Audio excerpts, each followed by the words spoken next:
Om Jnanatimirandhasya Jnananjana Shalakaya Chakshurun Militam Yena Tasmai Shri Gurave Namaha.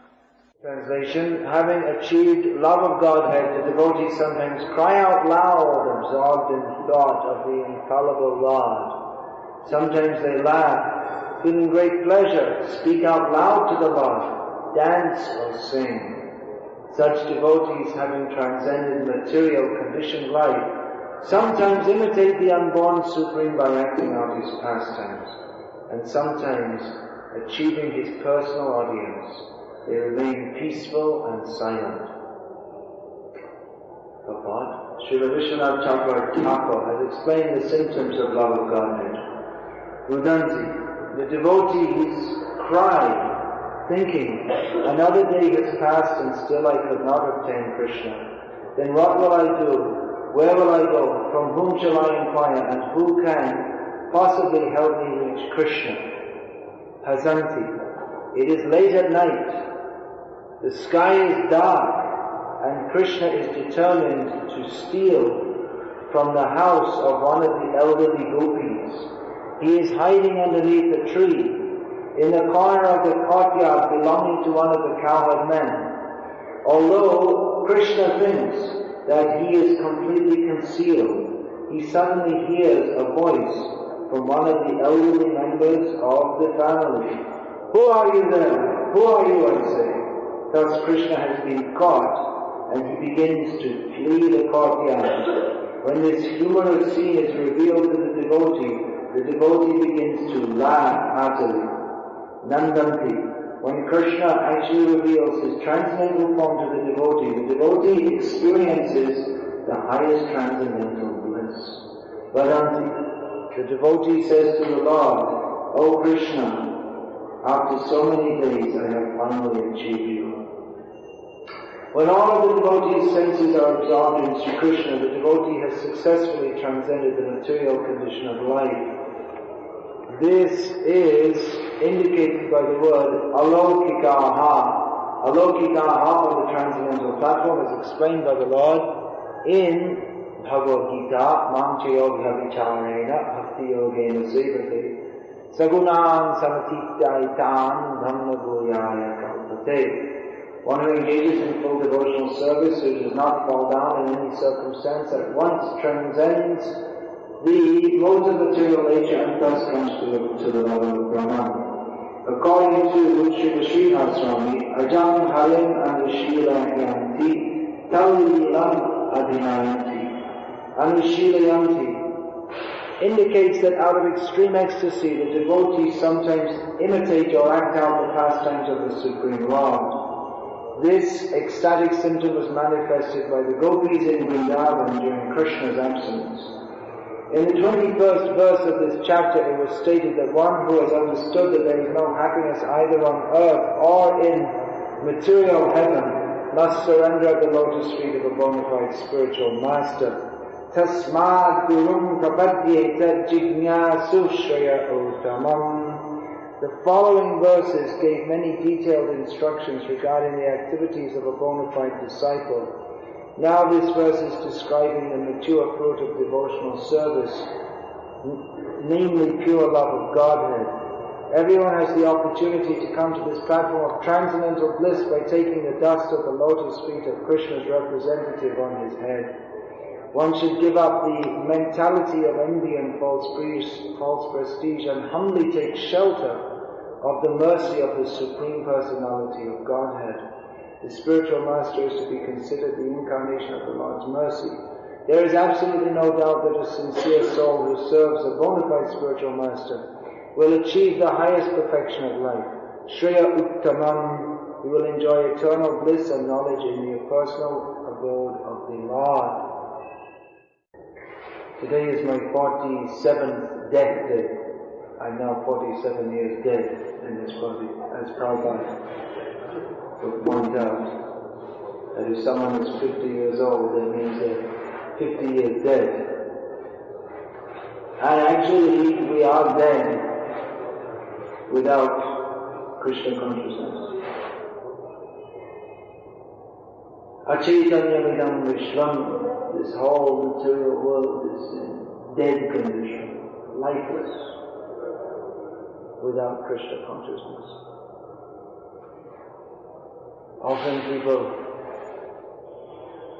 ask me when I was born, and I tell them on Janmashtami Day in 1975, and they say, well, you look older than that. No, well, that's the day of the real birth. Spiritual birth, I've accepted at Srila Prabhupada's lotus feet. But still, I didn't attain Krishna. So here this is pointed out how devotees, they cry. I'm not even crying. They're crying. I didn't attain Krishna. Madhavendra Purika, he was the first devotee in this Kali Yuga to bring the pure love of God with the characteristic that Chaitanya Mahaprabhu preached. That Unatajvala Rasa, the topmost resplendent loving feelings of Krishna that Chaitanya Mahaprabhu came to preach.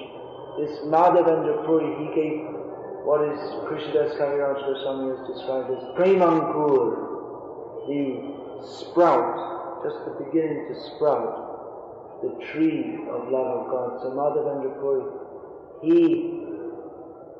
before passing away, he was lying sick for many days. Not actually sick, he was exhibiting the pastime of being sick, because we should understand that a great liberated devotee, he is not subject to sickness or health or any such condition. He is beyond all these things. But sometimes devotees, they exhibit the pastime of being sick, and Madhavendra Puri was doing so before passing away, shortly before his passing away from this world. And he lamented. What is that verse? Aidina daya janata mathurana. That Krishna, I could not attain you. What should I do? Where should I go? I could not attain you. So this mood of plaintive crying for Krishna. Plaintive means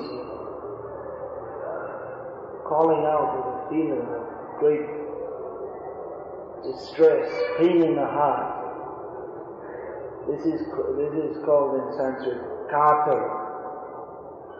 You say that word in Hindi, katar.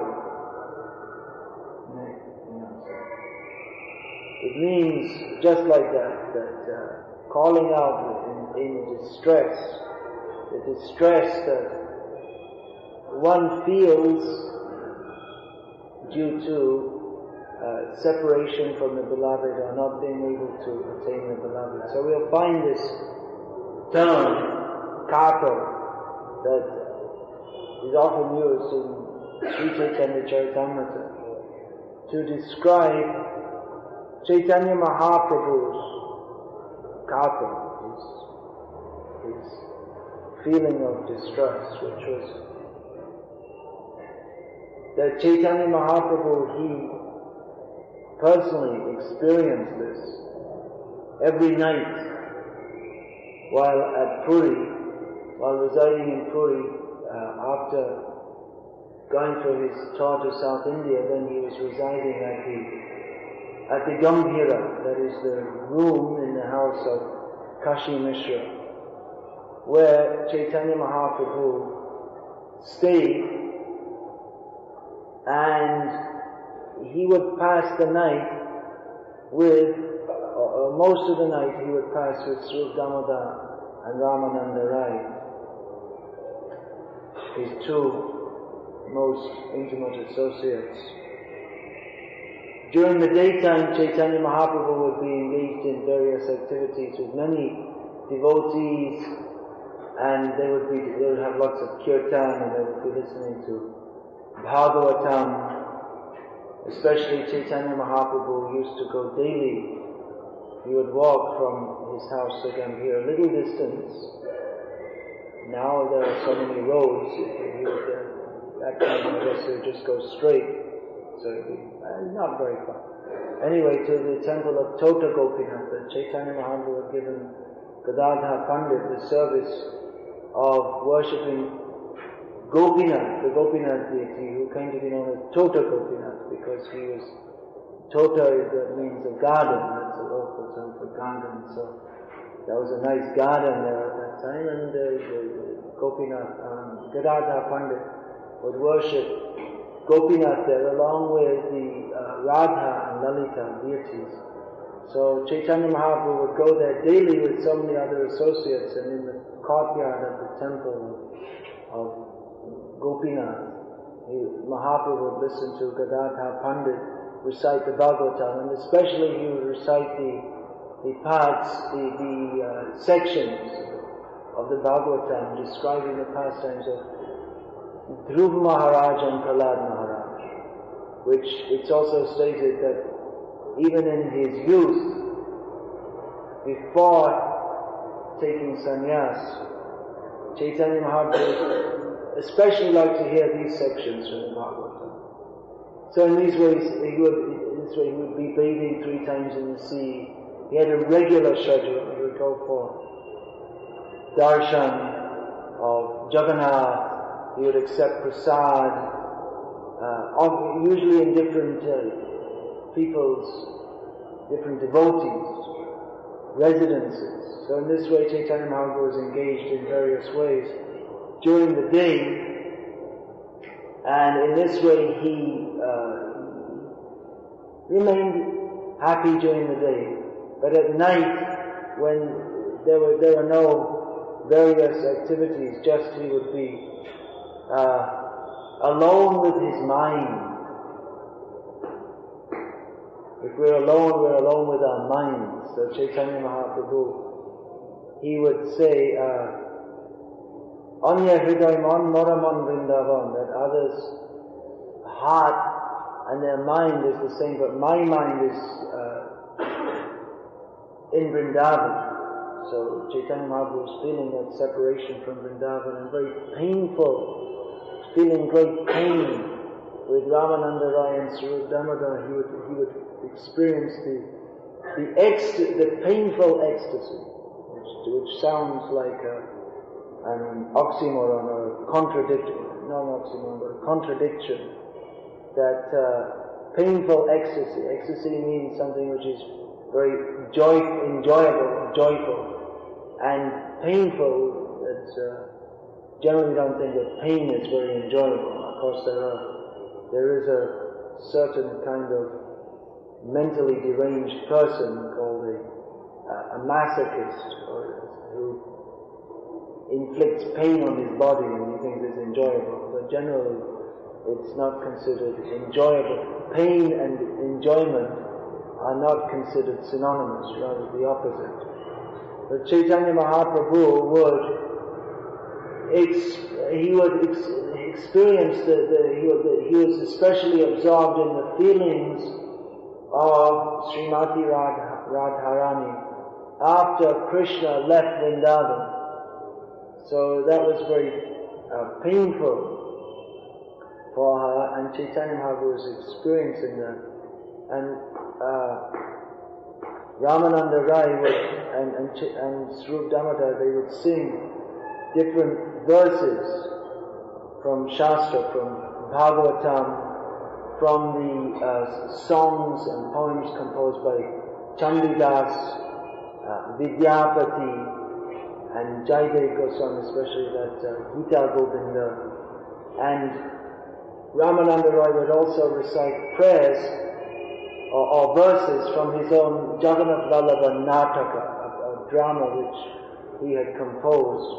And especially from these sources and from other sources also, they would recite different poems and shlokas and couplets which would enhance the mood of Caitanya Mahaprabhu or when he became too much deeply overcome by despair at not attaining Krishna, then sometimes Sri Damodar would sing a different verse which would change the mood, and how then Caitanya Mahaprabhu would be saved from his very deep despair and would come to a more happy mood. But generally his nights were at the Gambhira were spent in prema karpura, simply crying plaintively for Krishna. And this was the topmost ecstasy that he experienced. It's difficult to understand how the grief of separation from Krishna is experienced as the highest ecstasy, but that is described in the Chaitanya Charitamrita, how that the nature of praying or love for Krishna, it is sometimes described as very bitter, or sometimes described as a burning pain in the heart, but at the same time it is extraordinarily sweet. So both characteristics are there. The pain is sweetness. Prabhupada described in Nectar of Devotion, he explained this, that how is it that this praying or love of Krishna is full of distress, but at the same time it advertises the topmost ecstasy. Prabhupada gave an example that the Ramayana, in Ramayana the principal rasa, there are different rasas, there are the 5 primary rasas: Shanta, Dasa, Sakya, Vatsalya and Shringara. And there are also supplementary rasa, Gona rasa,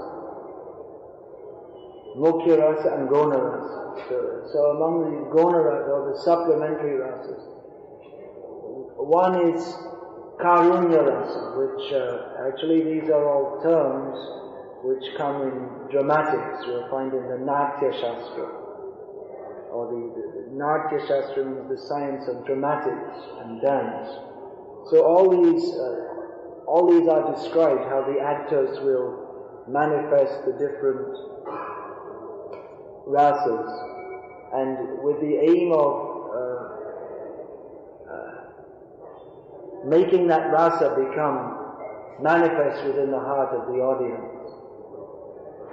So in the Western world there's also the science of dramatics, and exactly the term which corresponds to Karunya ras is pathos. It's a mood of pathos. It's a feeling of sadness, which at the same time there's a sweet tinge to it. Sweet in the sense that there's a sentiment for we'll find it just like in so many dramas, in Shakespeare's dramas, there are tragedies and there are comedies and there are tragicomedies, and people also go to see the tragedy. People know it's a sad story, and they go to see it. Why do they go to see it? Because there's some pleasure in that. So Ram Leela, it's mostly, you could say, it's a tragedy. It's full of karunya rasa, but it's pathos. So Prabhupada gave the example how everyone knows that Ram Leela, there's so much sadness in it, that there was so much happiness that Ram is going to be crowned as the Prince Regent of Ayodhya, and how wonderful, all the citizens are very happy, he's very nicely married with Sita Devi, and what better couple could there be than this? All very happy. to see Lord Ram in his happiness. That is the happiness of devotees, seeing the Lord happy in his happiness. But then, all of a sudden, like a thunderbolt that strikes on the head of all the citizens of Ayodhya, Ram is banished to the forest to live not in happiness, but in a very demeaning situation for a kshatriya, bereft of all his wealth and simply living in a very poor, poverty-stricken life in the forest. So everyone in Ayodhya was very much saddened by this. Everyone except Lord Ram himself. He simply accepted. All right. He was not attached. Showing the example for a kshatriya, how he can rule and how he should rule without attachment, not attached. So eventually he came back to rule, but he wasn't attached to that ruling, and later on also, he also showed how not attached to ruling. I'm only attached to serving Lord Ram. So the whole of Ayodhya was plunged into distress. But Ram was very happy. He said when he came to the forest, actually I'm very happy. It's very nice. I like the forest. It's, you see, and Sita was also distressed for her to see Lord Ram with his hair matted and to see him just going in bare feet without being served by so many others. But she was also very happy to have his intimate association. And she also, the forest life is difficult, but there are many pleasurable things also. To see the deer jumping and the changing of the seasons with different flowers and fruits. So Sita and Ram, they were very happy together in the forest. But then again, unhappiness struck when the personification of evil, Ravana, stole away Sita.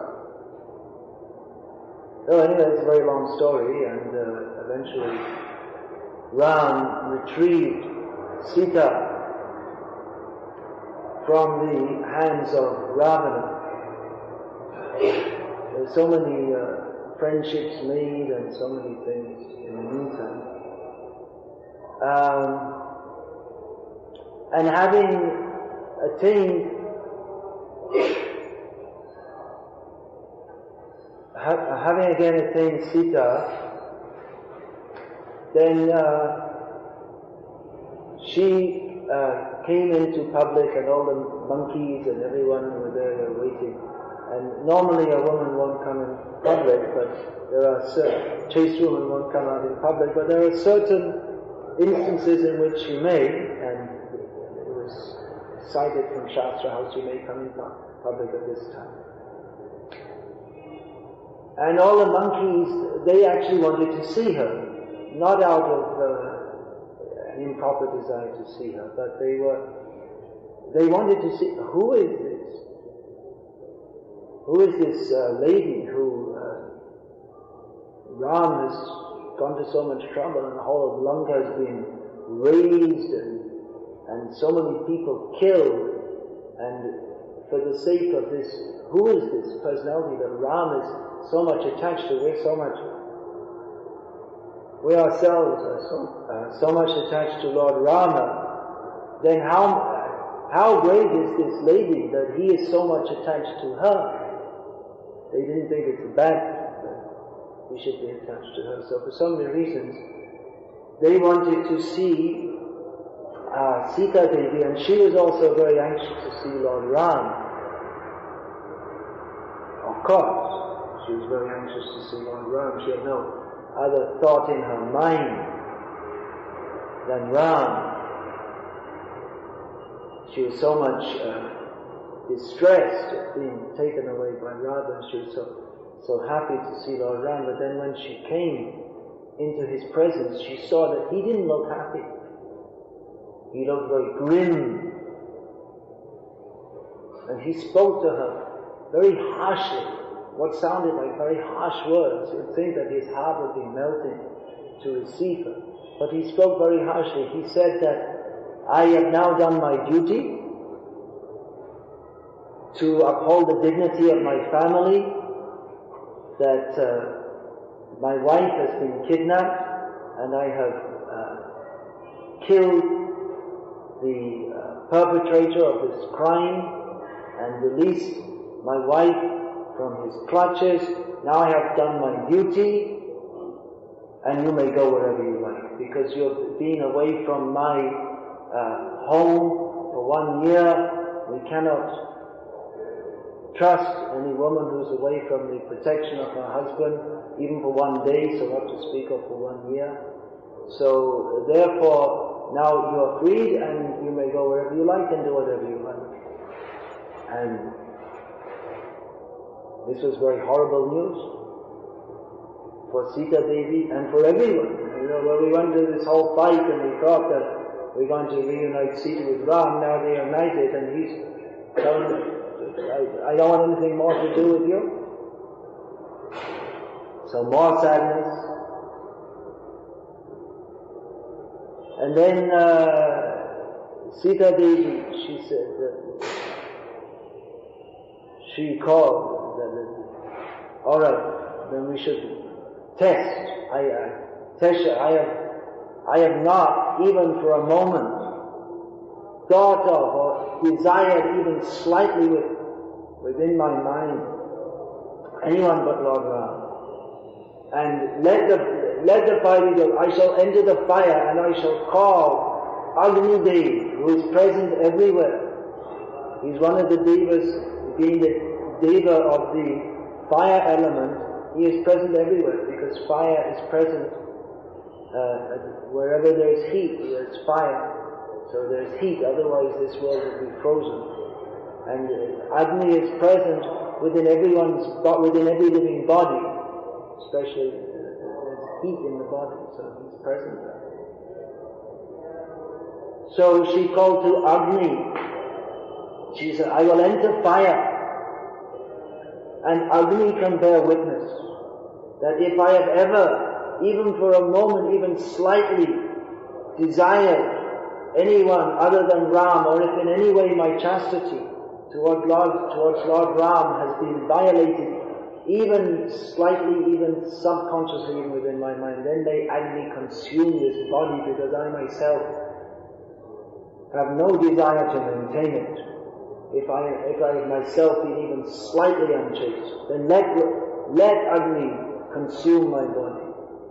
Otherwise, let him bear witness that I am a chaste wife, suitable to be reunited with Lord Ram. So Lakshman had the unpleasant duty of building a fire for Sita to enter, and she entered. And all the monkeys that were present, they were fighting. Previously they were fighting, killing, without any mercy, slaughtering the Rakshasas. But they could not see this, they simply covered. They had seen for so many days blood and death, but this they could not see. They simply covered their eyes and screamed. And Agni Dev delivered Sita Devi. So more sadness. And then happiness. All right, now Sita and Ram are again united. And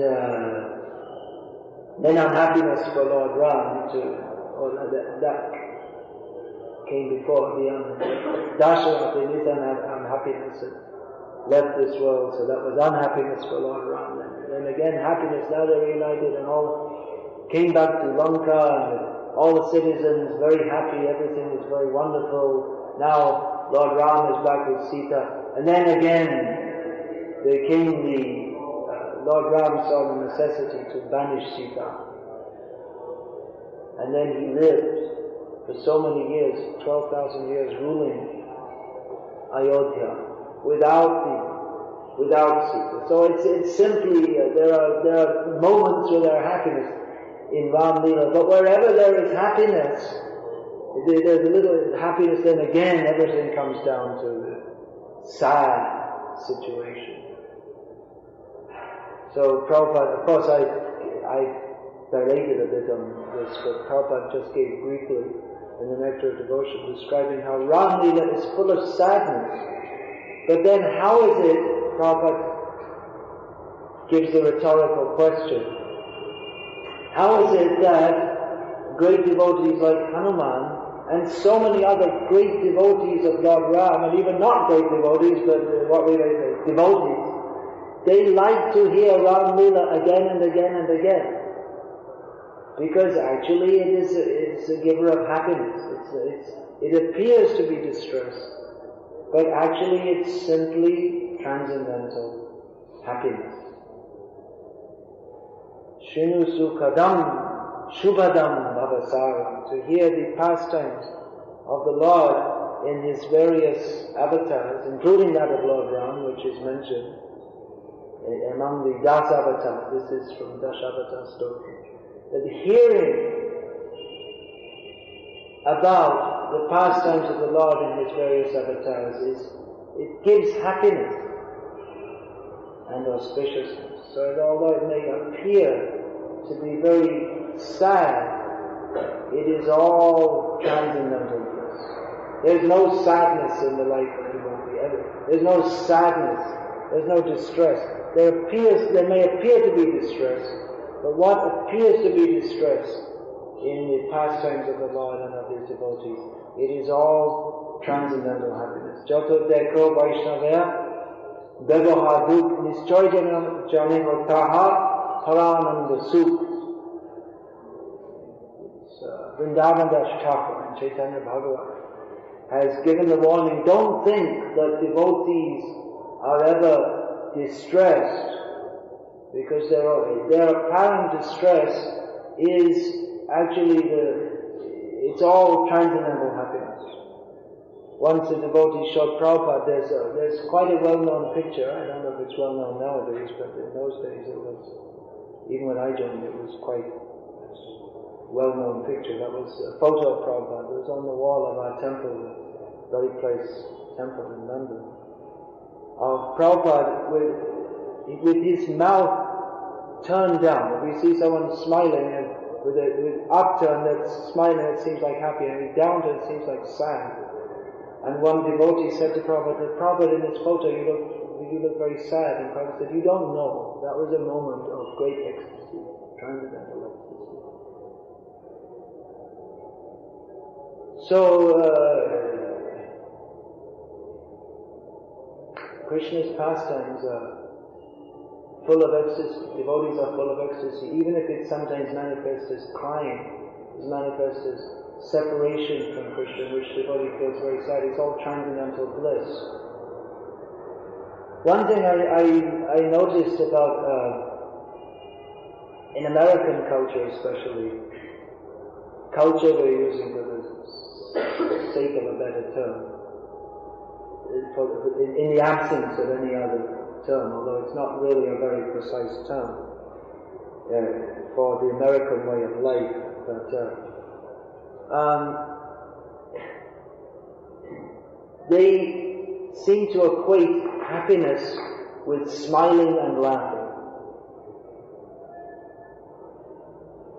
Whereas we see here in India, it's not that people, they always have to be smiling and laughing. It's a more grave kind of culture. It's not... in America, if someone gives you a gift, you have to make a big, oh, thank you very much, wonderful. You have to make it's required in the culture that you have to, you lived in America, right? You have to make a big show and you have to say, thank you. Whereas in Indian culture, you just accept it. You don't just say, wow, that's right. You just accept, that's it. It's very nice. It's not required to make a big show. And if one does make a big show, you say, well, why is he, what happened? I gave something, maybe a chadar or something, and is he really so much, overcome with ecstasy because I gave a chadar? But rather giving gifts and receiving gifts, it's a token of appreciation or respect, or like this. But It's the same thing in the marital relationship in the Western world. One has to always, the husband and wife always have to tell each other, I love you, and they have to kiss each other when he drops her off to work or she drops him off to work, and they have to kiss each other. They're very much making a show, and it very much requires an outward show, outward expression. And often inside there's nothing very much there. Whereas in Indian culture, the husband and wife, they don't say to each other, I love you. What do you say? If he says, I love you, then you think, well, maybe he doesn't love me. Why is he saying that? Maybe he thinks I doubt it or something. There's no need to say I love you. It's say, of course I love you. You don't even think about, does he love me or doesn't he love you? Whether he does or whether he doesn't. Anyway, we're married and life has to go on.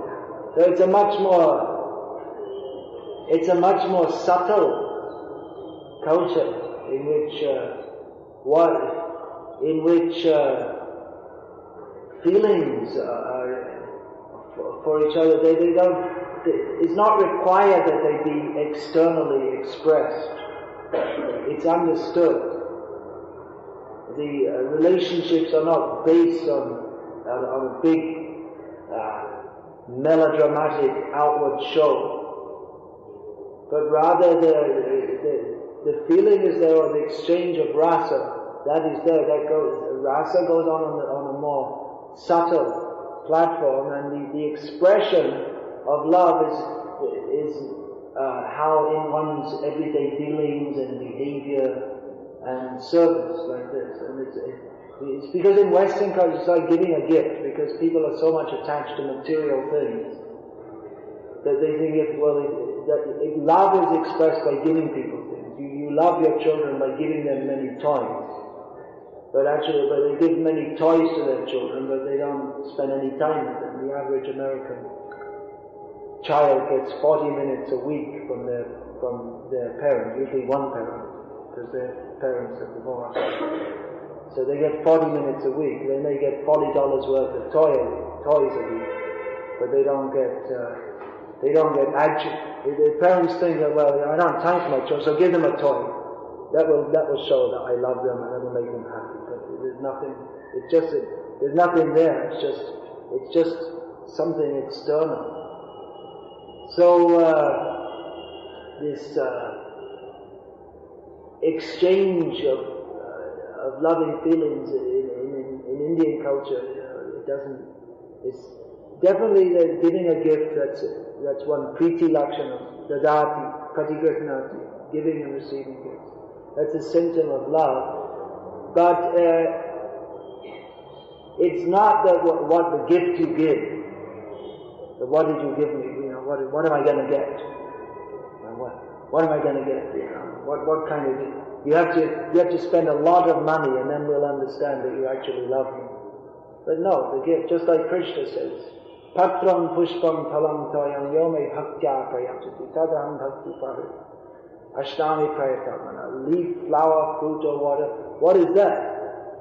If you're a millionaire, multi-millionaire, now I'm going to give you a gift for your birthday. Here it is, a flower. You could have bought me, a house or something. You could have bought me a new Rolls-Royce car to go with my collection. But you gave me a flower. What is that? So a flower. What kind of a gift is that? Anyone anywhere, except if you're living in some desert in China or something. Even in the desert in Arabia, you can get flowers nowadays because they import them, they fly them in. You'll find the ladies, South Indian ladies in Dubai, all wearing fresh flowers, mogra. It's not grown in Dubai; they fly it in daily from India. So anyway, flowers are generally available anywhere. It's not a very great thing to offer someone a flower or a leaf or a fruit. It's what is it? You give me a fruit. What can you make? If someone is possessive, if someone is desiring material possessions. And then, what is this? You gave me an orange? What kind of a gift is that? But the whole idea is that it's not the gift that's given, but the love with which it's given. So Krishna, who's got everything, what can you give Krishna? You can offer him a leaf, a flower, fruit or water, and he will accept it if it's offered with love. Of course, if one does have the means to serve Krishna with more than leaf, flower, fruit and water, if one is a crorepati or multi-crorepati, then it is more suitable that one offer Krishna not only fruit, flower, leaf and water and build himself huge apartments in 20 different cities. He should utilize his wealth for building nice temples for the Lord. That will be a better use. Otherwise, where is the love? If you only offer a flower and you have the ability to serve in more capacity, then it brings into question where is the love. But actually love, that is not, even one may have lots of money and build in temples, that in itself may not necessarily be indicative of love, because often people, they build a temple for their own prestige and name and fame. That's why, just to give an example, in various cities in India, there are what are known as Biala Mandirs. Actually, they're Lakshmi Narayan Mandirs, but they're known as Biala Mandirs. So who's getting the worship?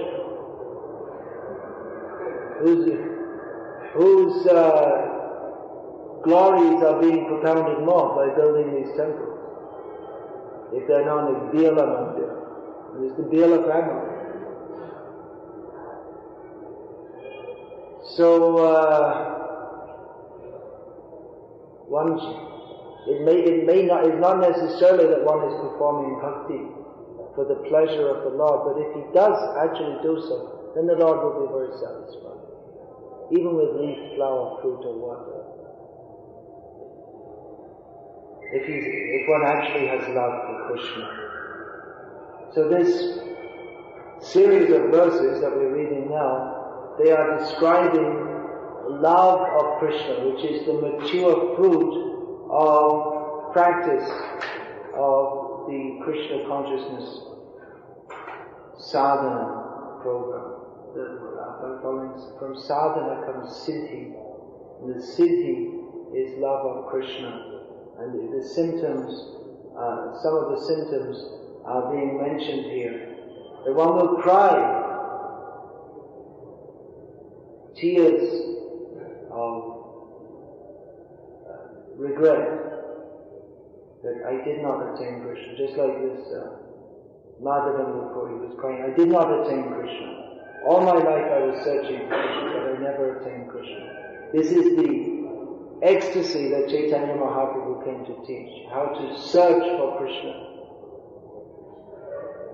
Always looking for Krishna. Hey Radhe Vajadevi Chalalite, Hey Nandasuna Kutaha, Shigobadhana Kaupapada Katale, Kalindi Vanye Kutaha, Goshantaviti Sarvato Rajapuri, Kedaya Mahavibala, Vande Rupa Sanatana Shijiva Gopal, K. This word kid is feeling of regret, or sadness, distress. I could not attain Krishna. Where are you, Krishna? The 6 Goswamis of Vrindavan are manifesting this. Hey Radhe, Hey Krishna, all the gopis of Vrindavan, Lalita, where are you? Are you under are you on a tree at the foot of the Govardhan hill, or in the forest on the bank of the Yamuna, crying out loudly in Vrindavan? They would manifest their feelings of distress, which are actually the highest transcendental bliss. So searching for Krishna. Not that yes, everything's finished. Of course, sometimes the devotee feels like that, because this vipralamba bhav, or the feeling of separation from Krishna, that Caitanya Mahaprabhu manifested, that has to be nourished at least sometimes with Sambhog or meeting of Krishna. That sometimes there are different phases of Krishna's pastime. Meeting with Krishna and separation from Krishna. So sometimes also devotees feel that, yes, now I'm so fortunate. I have the opportunity to engage in the service of Krishna. But most of these devotees, especially in the line of Caitanya Mahaprabhu, they're cultivating this feeling of separation from Krishna. And we should also, as Prabhupada writes, we should also try to cultivate the feeling of separation from Krishna. Not in an artificial manner that we consider ourselves, I'm just like a gopi or something like this, but in a manner that is being described here in this purport by Vishwanath Chakravarti Thakur, that we should feel regret that I couldn't attain Krishna. Chaitanya Mahaprabhu said that I couldn't attain Krishna. But then, why are you crying for Krishna? Oh, that's just a show. Because if I actually attain Krishna, how could I? If I actually attained Krishna, then how could I go on living in this body? So this is the proof I couldn't attain Krishna. So devotees should cultivate this feeling, this regretful feeling. Why I can't attain Krishna? Why am I still attracted to the objects of the senses? Why am I still attracted to my bodily relationships? Why am I still attracted to this material world? I cannot attain Krishna. So devotees should feel this regret. Actually, we are separated from Krishna. We are separated from Krishna by our illicit desires, because we desire to enjoy this vina prakriti, this energy of Krishna which is separate from Krishna. So therefore we're separated from Krishna by our own wrong desire.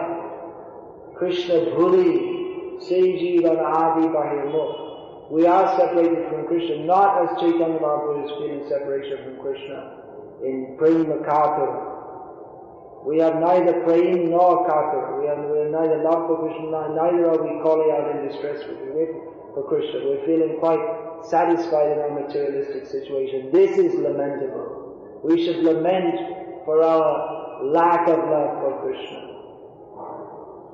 This is being suggested here, or described here, by Vishwanath Chakravarti Thakur. And Rudanti, Hasanti, also laughing, sometimes in ecstasy of love of Krishna.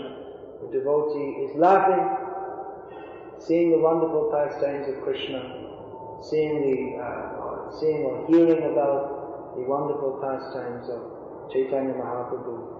Devotee, sometimes in transcendental delight, is laughing. There are so many symptoms being given. These should not be imitated, but definitely, if one is even beginning to awaken one's love for Krishna, which from the beginning of Krishna consciousness, the whole process is meant for awakening love of Krishna. And from the very beginning, one can hear about Krishna and begin to appreciate his wonderful pastimes and take pleasure in that. Because if we don't take pleasure in hearing about Krishna, then we'll take pleasure in hearing Ramya Katha. Who is the next president of America? Of course, because as preachers, we're living in this world, we may be in contact with its goings on to some extent.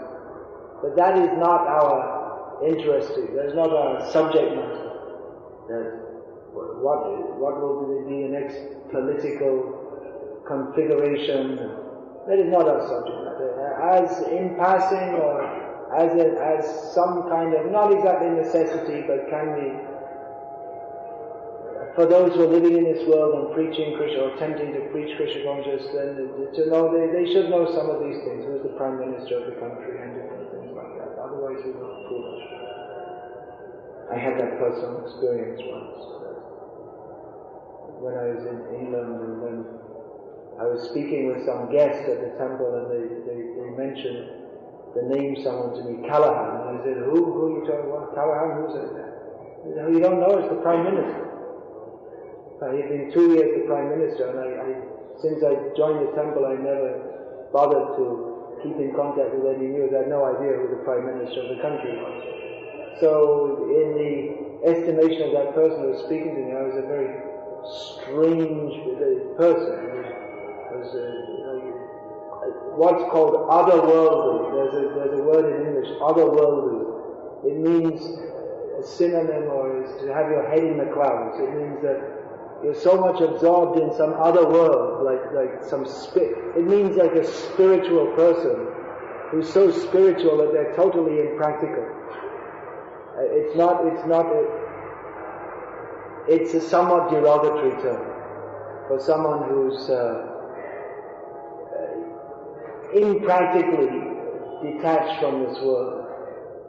So someone else might have thought, well, that's very good, you see, as long as this person's really, got nothing to do with this material world, but then actually we are living in this world and preaching in it, so some contact should be there, because most people, if you're in a country and you don't know if you're a citizen of the country and you don't know who your Prime Minister is, people think this is very strange. Or even if you're staying in a country and you're not a citizen of that country, and you don't know who the Prime Minister is, just like devotees coming from other countries, like myself living in India. If we don't know who the Prime Minister is, then people think that we're not giving enough respect to the country, or we're not, at least we're certainly not well informed, because the Prime Minister of India is an internationally known figure among people who read the pages of the newspapers, apart from the sports pages. So, some contact we should have with this world, but our pleasure is not in hearing the news of this world, which is always stale. That example I was giving the other night in Hyderabad, that what's the fresh news today? Here, give me the newspaper. What's in the newspaper?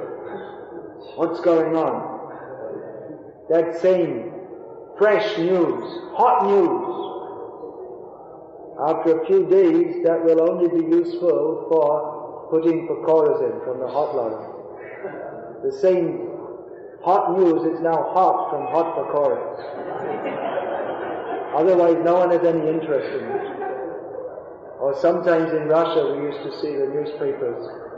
They tear it up and they put it into little pieces and they put it in the toilet for people to wipe their backsides with. So, it's like there's a picture of President Bush.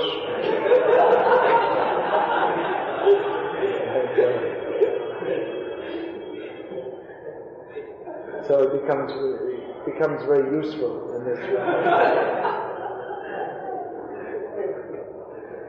But this Bhagavatam, we're hearing the Krishna Leela after many thousands of years, and it's always fresh. It doesn't become fresh news. What's the news? Krishna ran away from the battlefield. Krishna ran away? Why should Krishna run away? Krishna's not afraid of anyone. Why is that? Then there's news analysis, editorial. Vishwanath Chakravarti Thakur will give the editorial. Why Krishna ran away?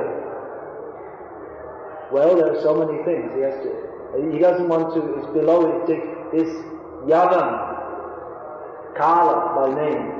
It's below his dignity to fight with a Yavan, and if he doesn't run away, he's going to have to fight with him. And then he doesn't want to personally kill him, so he arranges to get him killed and to have his devotee Muchakunda woken up also. And also there's some pressing business, some very important business, that he has to marry Rukmini, so that follows on from this Leela. And then, but doesn't it make him look, he's afraid of Jarasandha, but he already defeated Jarasandha 17 times, and if Jarasandha is such a fool, he's coming back again. Or was it 18 times he defeated him? The 18th time he attacked. He's such a fool, he can't understand. He's going to yet again be annihilated. So So he's only got his coping left, and his whole army is destroyed. And he didn't get the message after 17 times. So one way of defeating someone is just to ignore them. Just like Prabhupada is described in Prabhupada Lamrita, how in the early days in the 26th 2nd Avenue, one man would come every night and he would read from a philosophy book, something, and Prabhupada every night would just smash his arguments. And then one night Prabhupada just didn't say anything. And he defeated him that way. In other words, didn't you get the message yet? Whatever you have to say, it's all nonsense. So, in this way Prabhupada defeated him simply by ignoring him. So in this way, Krishna also, it's not that he's afraid, but he also defeated. So in this way, the commentary comes, fresh news. Now we're reading from Bhagavatam, same thing we read again and again and again. But again and again we're reading, because it doesn't become old, it doesn't become stale, it's always fresh, hearing about Krishna. So hearing about Krishna, we may cry, we may laugh, we may sing, we may dance. We aspire for that day. We should cry for that day. When Kabe Habe Bolo Shaydin Ama Aparada Bhuchi Shuddhaname Ruchi Kripa Bale Habe Hridaya Sancha. We are praying for that day. When we are free from all offenses and we can chant the name in purity. Devotee aspires for that perfectional stage. So, Hare Krishna, I'm going to finish here. And Kirtan can begin prior to the lectures, Brahma Samhita part and all these different things. So, Hare Krishna. Is there any question?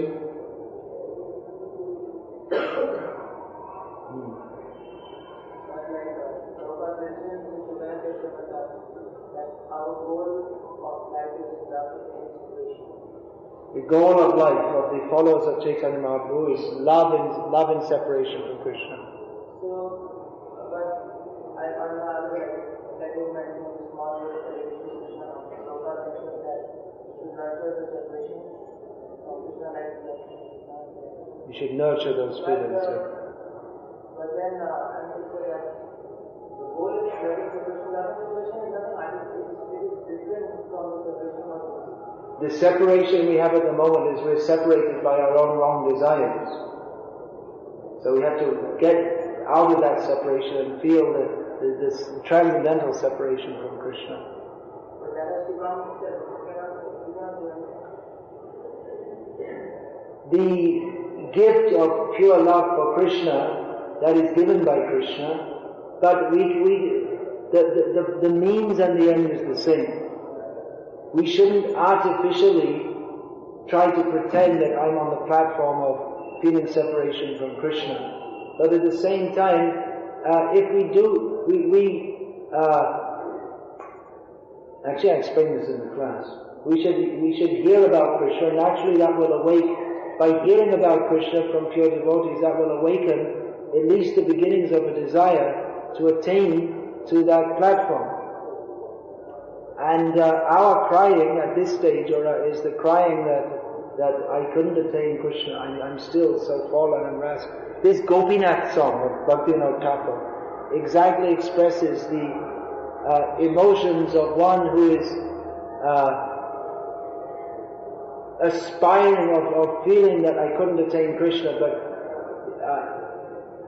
while having material desires, but at the same time aspiring for pure devotional service. So exactly what our mood should be, that's a very intimate song also, because Bhaktivinoda Thakur also in that song, he's somewhat chastising Krishna at the same time. That you didn't, I don't have any strength to purify myself, but why are you not? I'm your servant. Why do you consider me? Ada said, don't think of me as someone external from you. I'm your servant. Why are you neglecting me? But in the mood he's singing there, Ami tu muraka oti. Tumi to pandita ami mudera mongol tumi ambishitu nada. All this one. Gopinath aman mama nivedana. Vishoyi durjana shada kamaraka kichana hima. I am a very sinful rascal, I have no good qualities. This mood, I aspire to attain you, but I am very fallen.